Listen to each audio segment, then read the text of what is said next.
Bienvenue dans les tribulations de Ginette et Lucette. Je suis Virginie Aelavi, énergéticienne déjantée, et chaque semaine, dans le jardin d'Aelavi, je te raconte des aventures, des conseils bien-être et des moments de rire en compagnie de Ginette et Lucette. Ensemble, nous allons apprendre à aimer notre corps, célébrer notre féminité et trouver la sérénité dans la joie et la bonne humeur. Prépare-toi à un voyage plein de surprises. Aujourd'hui, on poursuit notre conversation sur la contraception, sujet qui nous concerne toutes et peut susciter de nombreuses questions. Cet épisode est la suite de notre dernier échange, alors si tu débarques ici sans avoir écouté le précédent, je te conseille d'y jeter une oreille pour avoir le tableau complet. Place aux méthodes de contraception dites naturelles. Tu trouveras un article plus détaillé sur mon site dont le lien est en description.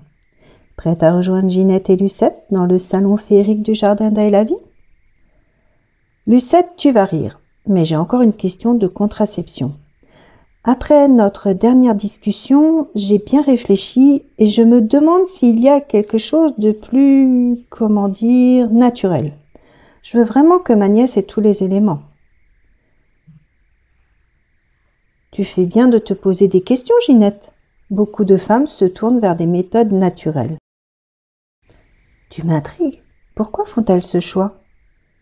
D'abord, cela leur permet de vraiment écouter leur corps. Oui, tu as bien entendu. Les méthodes naturelles les reconnectent à leur cycle menstruel et aux signes de leur corps, transformant leur observation en un véritable rituel quotidien. Ensuite, parlons des effets secondaires. Qui n'a jamais ressenti des sauts d'humeur ou une baisse de libido après avoir pris la pilule? Choisir des méthodes naturelles, c'est dire adieu à ces désagréments hormonaux. C'est comme offrir à leur corps un café sans caféine, plus d'harmonie, moins de stress. Et surtout, ces méthodes offrent une autonomie incroyable. Elles deviennent actrices de leur propre contraception. Elles apprennent à observer, à faire confiance aux signaux de leur corps. Pour celles avec des cycles irréguliers, certaines méthodes naturelles comme la symptothermie s'adaptent à toutes les variations. Pas besoin d'être une horloge suisse pour comprendre son corps. Mais attention, il faut de la rigueur, de la pratique pour ces méthodes. Elles ne sont pas adaptées à toutes. Maintenant, plongeons dans les méthodes basées sur l'observation du cycle. Prépare-toi à devenir la Sherlock Holmes de ton propre cycle.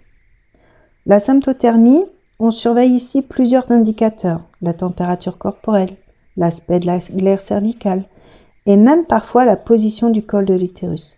Oui, ça peut sembler un peu technique, mais pas de panique, c'est tout à fait accessible. Les avantages, c'est écologique, économique, tu deviens l'experte de ton propre corps. En bonus, ça s'adapte au cycle irrégulier. Mais attention, ça demande un apprentissage et une rigueur quotidienne. Une fois que tu es en phase avec ça, tu te sens tellement plus connecté. La méthode des températures. Prends ta température chaque matin. Une légère hausse indique l'ovulation. C'est simple, pratique, mais il faut être un peu discipliné, sinon gare au résultat. C'est comme essayer de garder ton régime après un week-end de chocolat, pas toujours évident. La méthode de la glaire cervicale. Pendant ta période fertile, ta glaire devient claire et filante comme du blanc d'œuf. C'est moins glamour, mais tout aussi essentiel. Pas de matériel requis, juste un peu d'observation. Ah, ça fait un peu scientifique tout ça, non? La température, la glaire. Est-ce que c'est vraiment fiable? Oui, Ginette, c'est un peu technique, mais une fois qu'on a pris le coup de main, ça devient naturel. La symptothermie est même l'une des méthodes naturelles les plus fiables si elle est bien suivie. Mais attention, ça nécessite une vraie discipline, comme je l'ai déjà dit, car il faut être régulière dans ses observations et apprendre à connaître les variations de son cycle. Et celle qui voudrait un truc un peu plus simple, il y a autre chose? Bien sûr, passons à d'autres méthodes qui peuvent être un peu moins classiques, mais tout aussi naturelles. La méthode de l'allaitement maternel. Si tu es une maman, sache que l'allaitement exclusif peut inhiber l'ovulation, efficace à environ 98% pendant les 6 premiers mois. Mais attention, dès que l'allaitement n'est plus exclusif, ça peut devenir un peu plus risqué. C'est comme avoir un abonnement à une salle de sport que l'on n'utilise plus. La méthode du retrait. a la méthode du retrait. Elle repose sur la coordination entre partenaires, pratique, sans matériel, mais un peu de maîtrise est requise. Fiabilité réduite, surtout pour les jeunes couples, mais si tu es un ninja de la synchronisation, pourquoi pas? La méthode du calendrier. Enfin, la méthode du calendrier, idéale pour celles qui ont un cycle très régulier, simple, économique. Mais attention, si tes cycles sont irréguliers, on ne veut pas faire le pari du siècle ici, n'est-ce pas? Et au final, quelles sont les limites de ces méthodes naturelles?